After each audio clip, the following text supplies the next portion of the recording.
اور وہ وقت یاد کرنے کے قابل ہے جب تمہارے پروردگار نے فرشتوں سے فرمایا کہ میں زمین میں اپنا نائب بنانے والا ہوں۔ انہوں نے کہا کیا تو اس میں ایسے شخص کو نائب بنانا چاہتا ہے جو خرابیاں کرے اور کچھ تو خون کرتا پھرے؟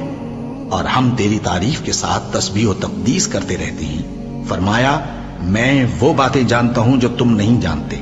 اور اس نے آدم کو سب چیزوں کے نام سکھائے، پھر ان کو فرشتوں کے سامنے کیا اور فرمایا کہ اگر سچے ہو تو مجھے ان کے نام بتاؤ۔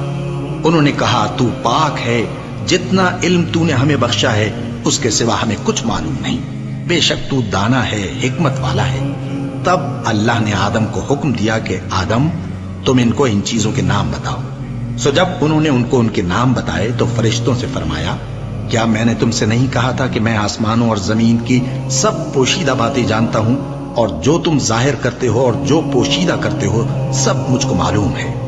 اور جب ہم نے فرشتوں کو حکم دیا کہ آدم کے آگے سجدہ کرو تو وہ سب سجدے میں گر پڑے مگر شیطان نے انکار کیا اور غرور میں آ کر کافر بن گیا۔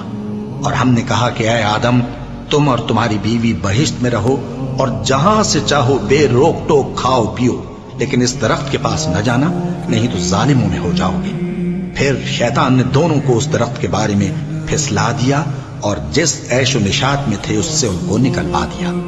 تب ہم نے حکم دیا کہ بہشت بری سے چلے جاؤ، تم ایک دوسرے کے دشمن ہو، اور تمہارے لیے زمین میں ایک وقت تک ٹھکانہ اور معاش مقرر کر دیا گیا ہے۔ پھر آدم نے اپنے پروردگار سے کچھ کلمات سیکھے اور معافی مانگی تو اس نے ان کا قصور معاف کر دیا۔ بے شک وہ معاف کرنے والا ہے، بڑا مہربان ہے۔ ہم نے فرمایا کہ تم سب یہاں سے اتر جاؤ، جب تمہارے پاس میری طرف سے ہدایت پہنچے تو اس کی پیروی کرنا کہ جنہوں نے میری ہدایت کی پیروی کی